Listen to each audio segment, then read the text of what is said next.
bersaksi sesungguhnya tidak ada Tuhan yang hak wajib disembah illallah kecuali Allah, dan supaya kamu tahu dan meyakini dan beriman dan membenarkan dengan berkata qalbuka raditu, hati kamu raditu dan aku senang, kata Allah. Jadi hati kamu Allah menjadi senang. La ma'budah, tidak ada yang wajib disembah bihaqqin dengan hak. Ai bi mutabiqin lil waqi', cocok dengan kenyataan, la yajuzu ingkarul sabit fil wujudi ilallahu wahidul ahad. Jadi Allah zat yang maha wajib disembah, di dalam tidak ada yang wujud illallahu al-wahid kecuali Allah yang satu. Al-ahad, apa sih arti daripada ahad? Alladzi la yutajazza'u wa la yunqasamu bahwa wahidun. Yang dimaksud daripada ahad yaitu tidak bisa dibagi-bagi, tidak bisa dijus-jus, bahwa wahidun, satu gerombolan satu, Allah itu satu. Jadi kalau manusia kan bisa dibagi, ya. Jenis jasad daripada manusia kan terdiri daripada tangan, kepala, mata, dan macam-macam. Itu bisa dijus-jus dan bisa dibagi-bagi. Tetapi kalau Allah, wujudnya Allah itu wahidun, hanya wahid, satu, ya. Allah itu satu, tidak bisa disamakan dengan manusia. Yang namanya manusia itu terbuat dari macam-macam jenis, ya. Ada yang mata, ada yang kaki, macam-macam. Tapi Allah itu wahid, satu. Fi dzatihi, di dalam zatnya Allah, wa sifatihi, dan sifatnya Allah, wala yakhullu fi mahal. Al-awwal, yang pertama. Jadi Allah itu yang pertama ahad, terus disusul lagi al-awwal, alladzi la ibtida'a li wujudihi. Yang dinamakan daripada awal atau pertama itu la ibtida'a li wujudihi, tidak ada yang mengawali li wujudihi, pada wujudnya Allah. Jadi Allah itu ada, itu pertama kali. Allah itu ada pertama kali. La ibtida'a, tidak didahului dengan siapapun. Pertama kali yang ada, yang awal adalah Allah Subhanahu wa ta'ala. Wujudnya Allah itu pertama kali. Kalau kita kan sudah berapa itu? Sudah beribu-ribu, bahkan bermiliar-miliar. Al-Qadimu, Qadim itu zat yang maha dahulu. Ai alladzi la yakunu wujuduhu min ghairihi. Yang dimaksud daripada Qadim, tidak ada wujudnya Allah min ghairi, dari yang lainnya. Maksudnya apa? Qadim, Allah itu dahulu, wujudnya Allah itu tidak ada yang bersama dengan yang lain. Jadi Allah itu qadim dalam keadaan sendiri. Alladzi la yakunu, tidak ada wujudnya Allah atau adanya Allah min ghairi, dari selain Allah. Jadi yang ada hanyalah Allah Subhanahu wa ta'ala. Tidak disertai dengan orang lain. Itu al-hayyu al-qayyum. Ini kitab ini kan menerangkan ada 4 item, ya. Yang pertama itu tauhid, tasawuf, dan ini qadim.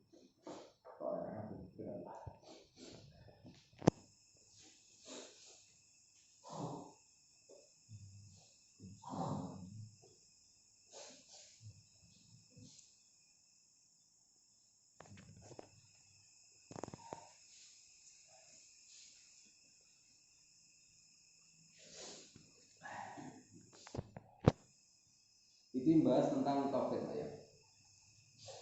Terus al-hayyu itu zat yang maha hidup, wal qayyumu, dan berdiri, itu Allah. Ai alladzi yaqumu bi nafsihi, Allah itu berdiri dengan sendiri tanpa minta bantuan daripada orang lain. Allah itu sendiri. Wa yastaghni an ghairihi, dan Allah tidak butuh kepada orang lain. Jadi wujudnya Allah itu wujud dengan sendiri, dan Allah itu berdiri dengan sendiri tanpa membutuhkan bantuan daripada orang lain. Fala yata'allaku dan tidak berhubungan atau menggantungkan qawamuhu apa berdirinya Allah bisyai'in dengan sesuatu. Jadi berdirinya Allah, wujudnya Allah itu tidak membutuhkan sesuatu. Ya, tidak membutuhkan sesuatu. Wa yata'allaku bihi qawamu kulli syai'. Tetapi setiap sesuatu berdiri itu membutuhkan Allah Subhanahu wa ta'ala. Seperti kita ini bisa berdiri, bisa makan, bisa macam-macam. Wujud ini tetap membutuhkan Allah Subhanahu wa ta'ala. Tapi Allah, wujudnya Allah itu tidak membutuhkan kepada kita. Ini adalah sifat al-hayyu al-qayyum. Al-baqi itu artinya tetap. Alladzi la yazulu ba'da fana'il khalqi. Alladzi Allah la yazulu yang senantiasa ada siapa Allah ba'da fana'il khalqi setelah rusaknya makhluk. Jadi setelah kiamat itu datang, seluruh makhluk sifatnya makhluk semua itu rusak, hancur, tapi Allah itu masih tetap ada. Itu adalah makna daripada sifat al-baqi. Terus al-daim itu selama-lamanya. Alladzi la yutaghayyiruhu awqatuhu. Alladzi Allah la tughayyiru yang tidak bisa merubahu pada alladzi awqatu apa beberapa waktu. Jadi Allah selamanya itu Allah wujud. Allah ya selamanya Allah, tapi kita manusia kan bisa berubah diakibatkan dengan waktu. Dulu kita kecil, terus semakin bertambah umur 1 tahun bisa berjalan, 2 tahun bisa makan, 3 tahun bisa main-main, sampai tua keriput. Kita kan bisa berubah dari kecil dewasa menikah sampai tua. Itu kan bisa berubah disebabkan apa? Bertambahnya waktu atau umur. Tapi Allah ini tetap Allah, tidak bisa Allah itu tua, tidak bisa Allah itu muda. Jangan ada gambaran Allah itu seperti apa. Yang jelas Allah itu berbeda dengan kita, dengan makhluk yang kita ketahui. Al-Khaliqu dan yang menciptakan, ai maujudul makhluqati, artinya Allah mujidul makhluqati, Allah yang mewujudkan beberapa makhluk. Jadi makhluk itu banyak. Setiap yang dikatakan makhluk itu yang mewujudkan adalah Allah. Allati hiya aqwalu minal adam. Yang mana makhluk-makhluk itu ada minal adami, dari tidak ada. Kita dulu tidak ada, Pak ya. Kita dulu tidak ada. Sekarang diadakan Allah. Ya. Terus semuanya itu dulu tidak ada. Adanya kita, adanya makhluk itu yang mengadakan adalah Allah. Itu adalah arti daripada al-khaliq, zat yang mewujudkan beberapa makhluk dari ada dari tidak ada. Yang dulu ada, yang dulu tidak ada, sekarang ada, itu dikatakan makhluk. Al-khaliq. Ar-Razzaqu, zat yang maha memberi rezeki. Jadi jangan khawatir, yang punya rezeki itu Allah, bukan Pak Jokowi. Jadi mindset kita harus dirubah. Jangan sampai kok nanti kalau yang menang Pak Peter pasti kok akan menjadi makmur firong. Nanti yang jadi presiden itu Pak Jokowi, nanti Indonesia akan menjadi baldatun warabun wabutoyi batun warabun. Salah. Mindset yang unsurnya ke dunia itu harus dihilangkan. Emangnya dulu tidak ada orang kaya? Ya sudah ada. Emangnya dulu tidak ada orang miskin? Ya sudah ada. Buktinya orang terkaya sedunia itu pada waktu itu siapa itu? Nabi Sulaiman, kaya setengah mati. Jadi mindset seperti itu harus dibuang jauh-jauh. Tapi syariat kita itu harus memilih presiden, pemimpin yang baik. Tapi semuanya maju dan tidaknya negeri, terus fakir dan kayanya seseorang itu yang membuat adalah Allah, bukan Pak Jokowi, ya, bukan Pak kita. Baik. Makanya jangan khawatir, Allah itu al-qasim, zat yang membagi. Likulli hayyin, dari tiap-tiap orang hidup, ila ayyamuta, sampai mati siapa pun. Jadi Allah itu zat yang maha membagi. Dari hidup sampai mati itu yang membagi rezeki itu adalah Allah. Ma yakumu batinahu wa dhahirahu. Jadi batinnya kita itu sudah dikasih rezeki oleh Allah, terus dohir kita itu sudah diberi rezeki oleh Allah. Batin, secara apa? Minta yakin, keyakinan, iktikad kita ini sudah diberi rezeki oleh Allah. Terus dohir itu apa? Ya seperti makan, gitu. Seperti atau wal ma'arif wal masakin, ya wal maskan. Maskan itu apa? Tempat tinggal. Wal malbas, baju, ya walaupun kekuatan, ya makan beras, ya beras singkong, terus macam-macam. Ini yang membagi itu Allah, bukan Pak Jokowi. Tapi syariat kita itu harus bekerja. Baik, wabori dalik dan lain-lain. Terus al-alim alladzi ilmuhu ghairu mustafatin wa ma'lumun. Ilmu Allah itu maha luas, ya. Termasuk min jumlatil ilmu Allah itu macam-macam, ya. Ada ilmu syariat, ada ilmu hakikat, ya, ada ilmu thariqah, macam-macam. Al-Qadiru, dan yang maha mampu. Allah yang mampu. Kalau kita tidak mampu, Pak, ya. Allah itu mampu segala-galanya. Ai alladzi lam yamtani alaihi jalilun wala akirun. Artinya apa?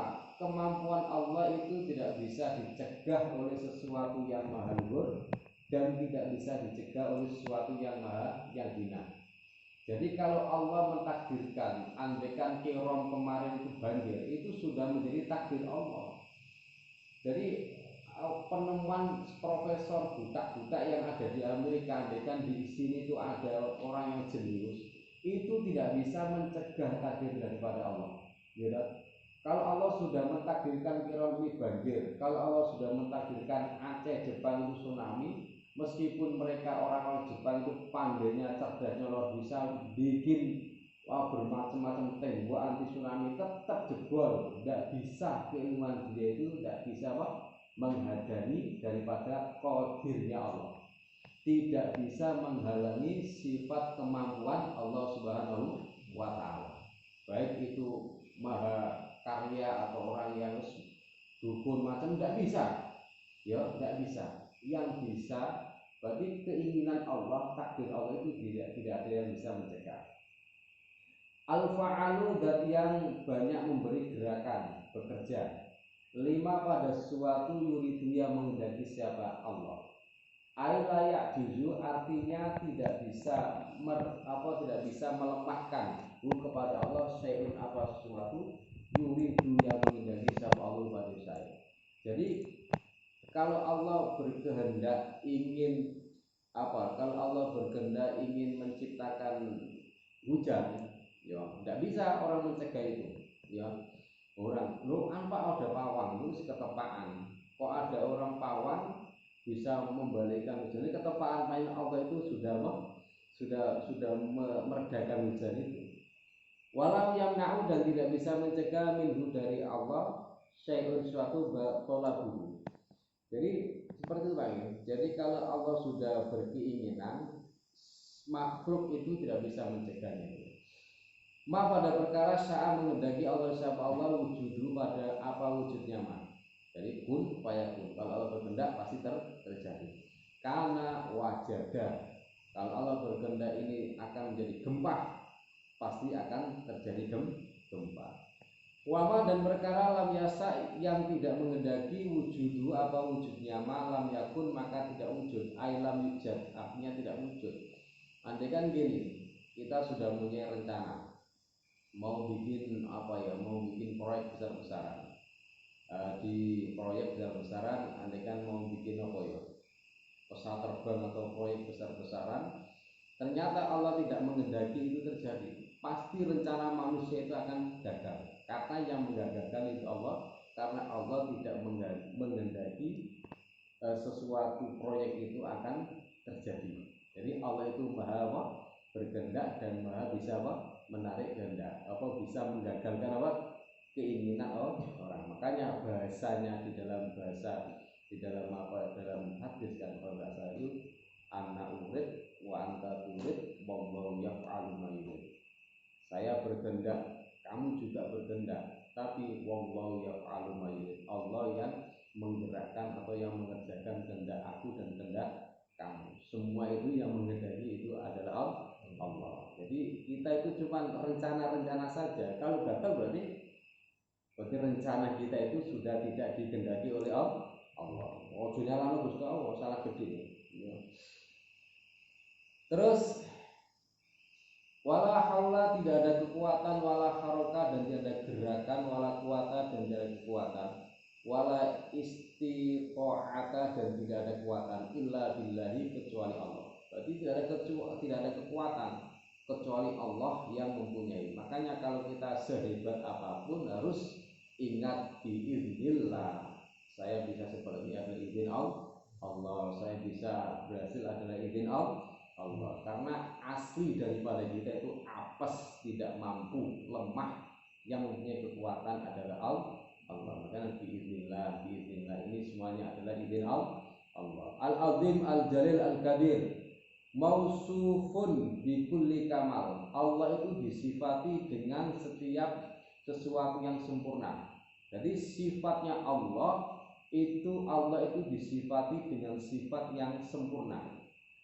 Aila ya'lamhu illahu. Artinya apa? Tidak tahu, yang tahu hanyalah Allah. Makanya istilahnya kan orang-orang ahli ma'rifat itu jangan, saya itu kan pingin lihat Allah, enggak bisa. Syaratnya lihat Allah itu nanti di surga. Kalau di dunia ini tidak bisa. Ya, kedekatan kita ma'rifatullah, ya batin kita hanya menyebut nama Allah, dan diresapi seakan-akan Allah itu bersinggasana di hati. Allah itu ditempatkan di dalam hati. Itu namanya ma'rifatullah. Terus hakikat repot ya. Artinya apa? Kalau kamu ingin ketemu Allah, ya bisa di surga nanti. Ay munazzahun, ay mubarrun, mubarrun aw mubahadun. Artinya Allah itu dibersihkan atau dibebaskan atau dijauhkan an kulli nafsin, dari tiap-tiap perkara yang mengurangi Allah. Ini Allah itu disifati dengan sifat yang sempurna, dan Allah dibersihkan atau dijauhkan dari sifat yang bisa mengurangi Allah. Wa huwa adapun naksun ar-radila itu hina, seperti kal-ama, buta, wasumamu dan bisu. Masa Allah buta, masa Allah kok bisu. Wakul luma khotoro bibalin minas sifatil hawadis, dan setiap sesuatu yang gemberenjet atau terlintas di dalam hati makhluk dari sifat-sifat yang baru. Jadi gini, jangan sampai kita ada pemikiran Allah itu laki-laki atau perempuan. Yang jelas Allah itu tidak laki-laki, tidak perempuan. Jadi pikiran kita untuk menyamakan Allah itu tidak nyambung. Karena yang jelas Allah itu mukhalafatul hawadisi. Allah itu berbeda dengan makhluk siapapun. Allah itu berbeda. Ya Allah itu berbeda. Jangan disamakan mengambil-ambil Allah seperti ini, Allah seperti ini, Allah duduk, Allah duduk. Salah. Allah itu tidak tidur, Allah itu tidak duduk. Yang jelas Allah itu beda dengan makhluk itu saja. Wa huwa adapun laisa kamislihi syai'un mungkinun sawaun kanat mawjudan aw ma'duman. Jadi Allah itu laisa kamislihi, Allah itu tidak sesuatu itu tidak sama dengan Allah. Baik sesuatu itu mungkin, baik sesuatu itu ada atau sesuatu yang tidak ada. Jadi jangan disama-samakan. Kita kan tahu toh, ada mungkin Allah itu seperti kursi kan. Kursi kan ada toh. Jangan disama-samakan. Yang jelas Allah itu tidak sama dengan makhluk. Ya toh? Ya terus mungkin Allah seperti yang tidak ada itu apa? Surga kan? Yang apa ya benar-benarnya yang tidak ada. Pokoknya perkara yang kita tidak tahu terus kita gambar-gambarkan Allah seperti ini itu salah. Dibuang jauh-jauh. Itu yang bisa menyesatkan kita, Pak. Yang jelas Allah itu maha wujud, itu ada. Semua bisa lihat. Syaratnya kalau kita bisa melihat Allah itu nanti dalam surga. Kenikmatan nikmatul umma fil jannati, itu yang burullah. Bisa melihat Allah, bukan bertemu dengan bidadari. Itu apa itu? Bidadari dengan istri kita kalau masuk surga sama-sama itu lebih cantik kalau istri kita. Bayangkan gambar-gambar seperti itu, Pak. Jadi bidadari itu ada apa-apanya. Lebih nikmat lagi kalau kita waktunya kita bisa melihat Allah Subhanahu wa taala. Bahwa adapun Allah As-Sami itu zat yang maha mendengar. Ini jelas ini. Allah itu zat yang maha mendengar. Apapun yang kita bicarakan itu Allah itu mendengar kita. Di aswatin pada beberapa suara, wadawati dan beberapa zat bila udunin tanpa dengan telinga. Karena apa? Kalau Allah melihat mendengar dengan menggunakan telinga, berarti Allah sama dengan makhluk. Itu muhal. Yang jelas Allah itu bisa melihat suara. Bahkan di dalam kitab lain, tembok pun itu ketika ada getaran sedikit Allah bisa. Jadi zat-zat seperti manusia, binatang semua itu bicara itu Allah itu mendengarkan, ya kan? Tanpa menggunakan telinga. Yang jelas kalau Allah menggunakan telinga berarti sama dengan makhluk. Ya seperti apa? Wa alam yang tahu itu Allah, ya kan? Al-Basiru, zat yang maha melihat, lidzalika bila ain. Allah melihat kita semua. Ya, kelakuan kita baik, kelakuan kita buruk, kita kemana-mana, itu Allah itu melihat. Tapi apa melihatnya bila ain dengan tanpa menggunakan mata. Jadi Allah melihat tidak menggunakan mata. Bahwa maka adapun Allah al-qadimu itu zat yang maha dahulu, alladzi la awwala lahu fala yakhluqu nafsahu wala khalaqu ghairuhu. Artinya apa? Allah itu zat yang maha dahulu.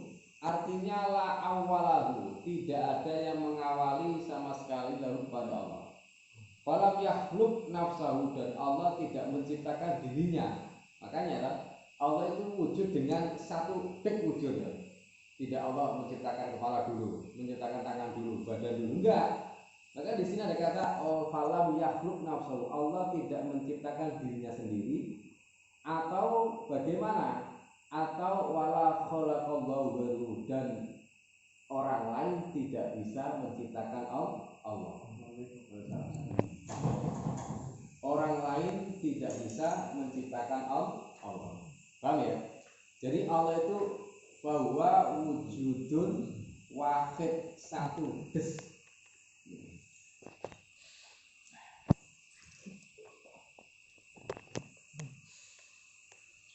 Wa ma'adapun sesuatu siwahu yang selain Allah hadisun itu baru, ya. Sesuatu yang selain Allah itu dikatakan hadisun itu baru, ya. Sesuatu yang selain Allah itu baru. Seperti kita, jenengan itu Allah enggak berarti itu baru, ya. Gambar ini Allah enggak berarti baru, berarti hadis atau makhluk. HP ini Allah enggak, bukan, nah, berarti HP ini adalah makhluk. Itu yang dinamakan wa ma siwallahu makhlukun lahu ta'ala.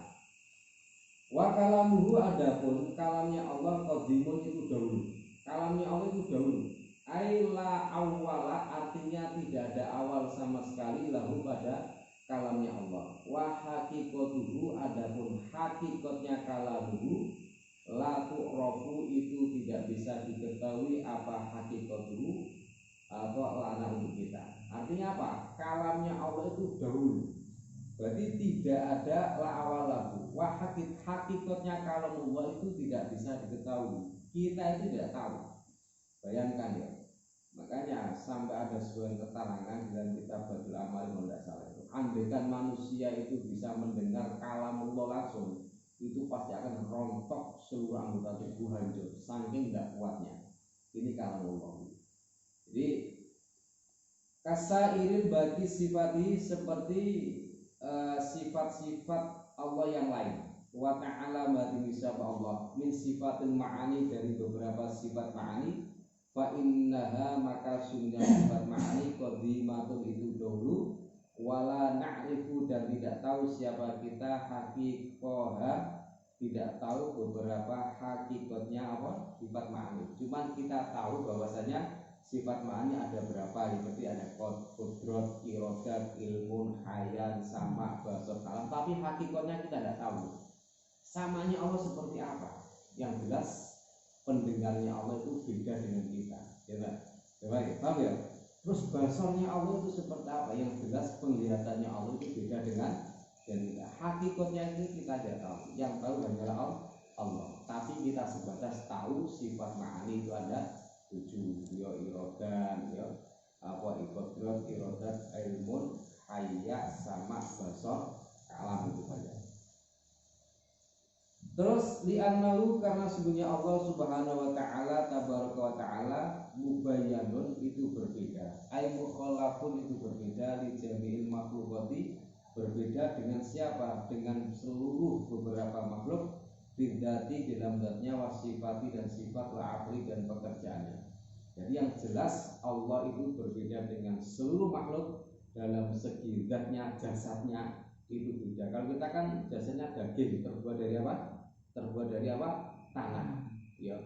Terus sifatnya, sifat kita ada yang putih, ada yang hitam, ada yang merah, ada yang sawo matang, ya kan? Tapi Allah tidak seperti itu. Allah itu tidak berubah jasad, tidak bisa apa? Tidak berubah jasadnya, zatnya Allah, sifatnya Allah, afalnya Allah itu berbeda dengan afalnya makhluk. Kalau pekerjaan kita, afal kita, yo sing nukang yo nukang, sing guru yo guru, ya, sing dukun yo dukun, sing tani yo tani, itu. Tapi Allah itu berbeda dengan ini sifat-sifat yang dimiliki oleh manusia. Jelas secara totalitas semua Allah itu berbeda dengan makhluk. Terakhir, mana dia?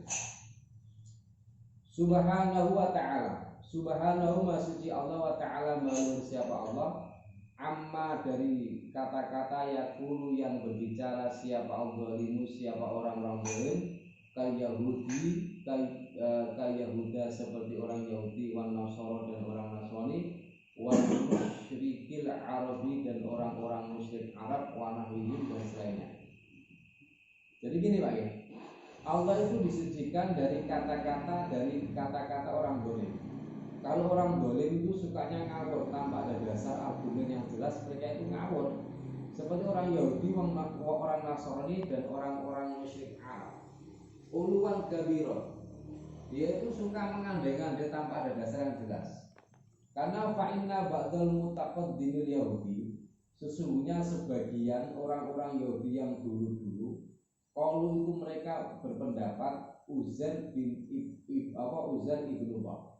Uzair itu anaknya Allah. Berarti berpendapat Allah itu punya anak. Ya, orang-orang Yahudi itu berpendapat bahwasanya Uzair itu anak laki-lakinya Allah. Ini ngawur ini. Karena Allah kan qul huwallahu ahad, Allahu samad, lam yalid wa lam yulad wa lam yakul lahu kufuwan ahad. Terus itu Allah ya ora duwe anak, ya gak dianakkan. Tapi orang Yahudi ngomong Uzair itu anak lanang Gusti Allah. Itlam yabki minhum ba'da kitali bi hadratin man yahfadut at-taurata falamma ja'ahum Uzair ba'da mi'ati sanatin wa qara'aha alaihim al-khibbi. Jadi masih ada dari orang-orang Yahudi setelah perang itu orang yang hafal kitab Taurat. Ketika Uzair itu datang kepada mereka setelah 100 tahun, Uzair membacakan kitab Taurat kepada orang-orang Yahudi ma'al khibbi, dalam keadaan dihafal. Jadi kitab Taurat itu kitab yang paling angel. Sejarah mengatakan kitab Taurat itu susah dihafal. Tapi kalau Al-Quran dihafalkan ya ribuan bahkan miliaran orang itu hafal Al-Quran. Tapi kitab Taurat ini yang satu-satunya yang hafal adalah Uzair. Oh berarti Uzair itu keramat, kok bisa hafal kitab Taurat. Sehingga seperti itu orang-orang Yahudi mengatakan, oh salah satu orang yang hafal kitab Taurat itu Uzair. Berarti Uzair itu anak putra anak laki-lakinya Allah. Makanya merasa mempunyai keistimewaan terus diandai-andaikan yang berlebihan. Waqalu dan berpendapat siapa orang Yahudi, wa'alalu dan memberi alasan siapa orang Yahudi kepada Uzair bi annahu la yahfadhu Taurat illa liqadi innahu. Bi annahu dengan sungguhnya Uzair la yahfadhu itu tidak hafal siapa Uzair at-Taurata pada kitab Taurat illa liqadi kecuali karena sesungguhnya Uzair ibnahu itu anak laki-lakinya Allah. Makanya ketika Uzair itu hafal kitab Taurat, maka mereka orang-orang Yahudi mempunyai alasan terus Uzair ora hafal tidak akan hafal kitab Taurat karena kecuali karena dia adalah anak laki-laki daripada Allah. Ini yang dinamakan wa subhanahu wa ta'ala amma yaqulu dzalimun. Allah itu disucikan dari pendapat orang-orang zalim, sebagaimana orang Yahudi mengatakan Uzair itu anak laki-lakinya Allah, padahal Allah itu berbeda dengan makhluk. Kalau Allah punya anak berarti sama dengan kita. Al-Qur'annya sudah jelas, qul huwallahu ahad, Allahu samad, lam yalid wa lam yulad wa lam yakul lahu kufuwan ahad. Wa qala masihum li qala wa ba'dun nasara. Adapun sebagian orang-orang Nasrani, qala itu berpendapat siapa ba'dun nasara. Al-Masihu ibnullah. Masih yang dinamakan Masih itu adalah Isa, itu anaknya Allah. Mana Isa itu anaknya Allah. Li istihalati waladin, karena jadinya anak bila abin tanpa ada bapak. Gara-gara Isa itu lahir dari proses ibu tok, dari proses bapak ibu tok ya, ibu saja tanpa adanya bapak. Makanya sesuatu yang aneh, orang-orang Nasrani mengatakan Isa itu adalah anak Tuhan. Kok tidak Nabi Adam saja? Nabi Adam kan tidak ada bapaknya, tidak ada ibunya, gitu? Itu lebih aneh lagi. Lah kok tidak yang dianggap kok tidak punya pendapat, kok tidak Siti Hawa saja yang menjadi apa? Putrinya Tuhan. Ini ngomong kasaran ya. Ngomong kasaran tuh, ngomong kasar ya, gitu? Karena Siti Hawa itu tercipta dari tulang rusuk Nabi Adam. Maka lebih Siti Hawa itu lewat proses bapak saja, tanpa ada proses ibu. Kan kalau lebih aneh Nabi Adam atau Siti Hawa. Wong lanang anak laki bapak kok bisa menciptakan anak, kan gitu kan? Ini Isa, gara-gara Isa itu lahir tanpa bapak, mereka mempunyai persepsi yang berlebihan sehingga Nabi Isa itu dianggap sebagai apa? Sebagai Tuhan. Itu kan aneh. Auli fihi ma yaf'alu ilallahu wa huwa khalqul ghaib. Dan pekerjaan perbuatan Nabi Isa itu memang luar biasa. Wa huwa khalqul ghaib, seperti menciptakan burung minatini dari tanah. Bayangkan. Dia itu menciptakan burung, ya minatini dari tanah. Ada tanah, dia bentuk burung, terus bisa langsung jadi burung, dia terbang. Ya samanya orang sekarang ada seperti Nabi Isa kayak viral katanya. Wes luar biasa itu, wes. Nah, tapi Nabi Isa dia kan luar biasa beliau. Meskipun dia menciptakan burung dari tanah, tapi kan biidznillah. Ini adalah izin Allah. Wah, gara-gara aku. Wah, ini kata sombong kita ujung. Makanya pentingnya kita ngaji tasawuf, ngaji kitab tauhid, dan keyakinan iktikad kita itu matang, tasawuf dan hati kita itu dan lemes, gak terlalu kasar ya, sombong ujung. Terus wa Ibrahim akmah wal abros, dan beliau Nabi Isa bisa mengobati orang penyakit cacat dan abros itu baros budik-budik ya, bidik penyakit yang mematikan pada zaman dulu itu bisa disembuhkan Nabi Isa. Wa ihya'il mauta, dan bisa menghidupkan orang mati. Bayangkan, luar biasa ya. Kira-kira Pak Tamrin bisa menghidupkan orang mati ya, luar biasa. Yes, sing nyembah sampean akeh. Dipaten. Kamu kan barang yang mati. Mungkin Nabi Isa bisa menyembuhkan orang mati, tapi caranya beliau menghidupkan orang mati, sholat dulu 2 rakaat, minta kepada Allah, hidup berarti biidznillah, dengan izin Allah, bukan karena dirinya sendiri, bukan. Itu yang menghidupkan adalah Allah. Jadi kalau ada orang mati suri jangan kaget, mati berapa menit terus hidup lagi, malah bisa itu malah dikira lagi bisa menghidupkan sambiluh matinya sudah ribuan tahun, bisa hidup lagi. Wah, itu sing aneh-aneh. Wong mosok, lha kok aneh? Dunia mungkin, dunia itu mungkin. Jadi kalau sesuatu yang aneh itu ya Allah berkehendak kok bingung. Gitu? Yang berkehendak itu Allah, apapun bisa terjadi. Ya, apapun bisa terjadi. Jadi, terus yang terakhir ini adalah wa musyrikil qalu al malaikata banatillahi. Dan orang-orang musyrikin Arab itu mengatakan bahwasanya malaikat-malaikat itu adalah anak perempuan daripada Allah Subhanahu wa taala. Ini anak perempuan ya. Allah itu tidak punya anak kok. Makanya kalau mereka itu kan tidak dasar dengan ngaji ya. Orang-orang Yahudi, orang-orang musyrikin kan yang dipakai adalah ilmu akal. Makanya wes kalau ada teman kok lebih condong menggunakan ilmu akal, wes akeh salah, akeh keliru, banyak kelirunya daripada benar. Wes pokoknya kelirunya itu 100%, benarnya ada. Kalau pakai akal, karena akal kita kadang dibikin setan. Wa makna asyhadu anna Muhammadar Rasulullah an tu'allima wa ta'taqida wa tusduqa wa tu'mina ala sayyidina wa alam. Sebelum kita lanjut ngopi-ngopi, mungkin ada pertanyaan yang perlu disampaikan tentang ilmu tauhid ataupun yang umum. Nanti kalau saya bisa jawab, insya Allah saya jawab. Kalau bisa PR, intinya kita diniati belajar bareng-bareng. Sinau bareng-bareng. Assalamualaikum warahmatullahi wabarakatuh. Waalaikumsalam warahmatullahi wabarakatuh.